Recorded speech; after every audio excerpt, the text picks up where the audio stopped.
Back to my channel. എല്ലാവരും സുഖമായിട്ടിരിക്കുന്നു എന്ന് വിശ്വസിക്കുന്നു. അപ്പോൾ ഇന്ന് ഞാൻ വന്നിരിക്കുന്നത് എൻ്റെ ഒരു സ്ലോ മോർണിംഗ് വ്ളോഗുമായിട്ടാണ്. അപ്പോൾ സാറ്റർഡേയ്സിലാണ് എനിക്കിങ്ങനെ ഒരു സ്ലോ മോർണിംഗ് ഒക്കെ കിട്ടാറുള്ളൂ. യൂഷ്വലി എന്താണെന്ന് വെച്ചാൽ അമ്മാളൂട്ടിക്ക് സ്കൂളില്ല, പിന്നെ ശ്രീക്കാണെങ്കിലും ഓഫീസില്ല. അതുകൊണ്ട് രാവിലെ കുറച്ചൊന്ന് റിലാക്സ് ചെയ്ത് ആണ് ഞാൻ സ്റ്റാർട്ട് ചെയ്യുന്നത്. അപ്പോൾ രാവിലെ തന്നെ ഇങ്ങനെ ഒരു കട്ടനൊക്കെ ഇട്ട് ഞാൻ കുറച്ച് നേരം എൻ്റെ ചെടികളിലൂടെയൊക്കെ ഇങ്ങനെ ഇരിക്കും.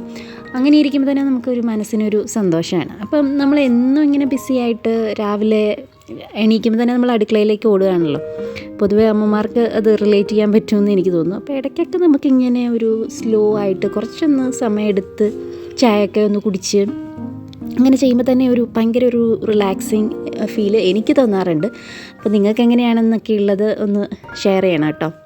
അപ്പോൾ രാവിലെ തന്നെ ഞാൻ ചായയൊക്കെ കുടിച്ചു, ഒന്ന് എൻ്റെ ചെടികളിലൂടെയൊക്കെ ഇരുന്നു. അത് കഴിഞ്ഞ് ബ്രേക്ക്ഫാസ്റ്റിലേക്ക് കിടന്നു. അപ്പോൾ ഇന്ന് കുറച്ച് ഈസി ആയിട്ടുള്ള കാര്യങ്ങളൊക്കെ ചെയ്യാമെന്ന് വിചാരിച്ചു. ചപ്പാത്തി ഉണ്ടാക്കാമെന്ന് വെച്ചു. കറി കഴിഞ്ഞ ദിവസത്തെ ഉണ്ട്. അപ്പോൾ അമ്മാളൂട്ടിക്ക് കറിയൊന്നും വേണ്ട, ഇപ്പം ഇങ്ങനെ മതി എന്ന് പറഞ്ഞിട്ട് ചീസും വെജിറ്റബിൾസൊക്കെ വെച്ചിട്ട് ഒരു പിസ്സ സ്റ്റൈലിൽ ഇങ്ങനെ ചെയ്ത് കൊടുക്കാറുണ്ട് ഇടയ്ക്കൊക്കെ. അവൾക്കത് ഇഷ്ടമാണ്. അപ്പോൾ അങ്ങനെയാണ് ഞാനിപ്പോൾ ഇത് ചെയ്യുന്നത്. ഇതിൽ നമുക്ക് കുറച്ച് ചീസ്, കുറച്ച് വെജിറ്റബിൾസ് എല്ലാം അരിഞ്ഞു, അതിൽ കുറച്ച് സോസ്, ഒറിഗാനോ ഇതൊക്കെ ചേർത്തിട്ട് ഞാനിങ്ങനെ ഫില്ല് ചെയ്ത് വെക്കുക. അപ്പോൾ ഇത് കുട്ടികൾക്ക് നല്ല ഇത് ലഞ്ച് ബോക്സ് ആയിട്ടൊക്കെ അതിലേക്കൊക്കെ കൊടുക്കാൻ പറ്റിയ ഒരു ഐറ്റവും കൂടിയാണ് കേട്ടോ. അപ്പോൾ ശനിയാഴ്ച ദിവസം ശ്രീയും കൂടെ കൂടാറുണ്ട് ബ്രേക്ക്ഫാസ്റ്റൊക്കെ ഉണ്ടാക്കാനായിട്ട്. അപ്പം ഞാനിങ്ങനെ ചപ്പാത്തി പരത്തും, ശ്രീ ചൂടും. അപ്പോൾ അതിൻ്റെ കൂട്ടത്തിൽ ഞങ്ങൾ വർത്തമാനം, വീട്ടുകാര്യവും ലോകകാര്യങ്ങളും ഒക്കെ ചർച്ച ചെയ്ത് അങ്ങനെയുള്ള ഒരു കുക്കിങ്ങാണ് ശനിയാഴ്ചത്തെ. അപ്പോൾ അവർക്കുള്ള ചപ്പാത്തിയൊക്കെ ഉണ്ടാക്കി കഴിഞ്ഞു. പിന്നെ എനിക്കിപ്പം ഞാൻ കുറച്ച് നാളായിട്ട് ഫോളോ ചെയ്യുന്ന ഒരു ഡയറ്റാണ് മില്ലറ്റ് ഡയറ്റ്.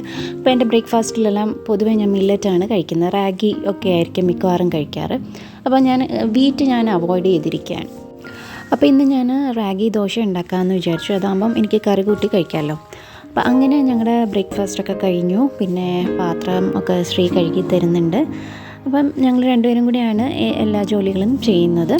പിന്നെ അപ്പം തന്നെ ഞാൻ ഫ്ലോറും കൂടി ഒന്ന് ക്ലീൻ ചെയ്യുകയാണ്. ചപ്പാത്തിയൊക്കെ പരത്തുമ്പോൾ നമുക്കറിയാം ഫുള്ള് പൊടിയായിരിക്കും അല്ലേ. അപ്പോൾ ഇത് പുതിയതായിട്ട് വാങ്ങിയ ഒരു ഐറ്റമാണ് കേട്ടോ, കോഡ്ലെസ് വാക്യൂം ക്ലീനർ. ഇത് യൂറേക്ക ഫോബ്സിൻ്റെയാണ്. അപ്പോൾ ഈ ഒരു വാക്യൂം ക്ലീനറിനെ കുറിച്ചുള്ള ഒരു ഡീറ്റെയിൽഡ് വീഡിയോ ഞാൻ എന്തായാലും ചെയ്യുന്നുണ്ട്. ഇതൊരു നല്ല ഒരു പ്രൊഡക്റ്റാണ് കേട്ടോ. നമുക്ക് ഈസിയാണ്, പെട്ടെന്ന് ചൂല് എടുത്ത് തൂക്കുന്നതിനേക്കാട്ടിലും ഇഫക്റ്റീവായിട്ട് നമുക്ക് പെട്ടെന്ന് എടുത്ത് തൂക്കാനും ഒക്കെ ഒരു സൗകര്യമുള്ള ഒരു ഐറ്റമാണ്. അപ്പോൾ അത്രയേ ഉള്ളൂ എൻ്റെ ഈ ഒരു സ്ലോ മോർണിംഗ് വ്ളോഗ്. അപ്പോൾ ഈ ഒരു വീഡിയോ ഇഷ്ടമായിട്ടുണ്ടെങ്കിൽ ഒന്ന് ലൈക്ക് ചെയ്യുക, സബ്സ്ക്രൈബ് ചെയ്യുക. കൂട്ടത്തിൽ ഇങ്ങനത്തെ വീഡിയോസ് ഇഷ്ടമാണോ, വ്ളോഗ്സ് ആണോ അതോ കുക്കിംഗ് വീഡിയോസ് ആണോ ഇഷ്ടം എന്നുള്ളതൊന്ന് കമൻറ്റ് ചെയ്യുക. അപ്പോൾ നമുക്കിനി അടുത്ത വ്ളോഗിൽ കാണാം. അതുവരേക്കും ബൈ, താങ്ക് യു.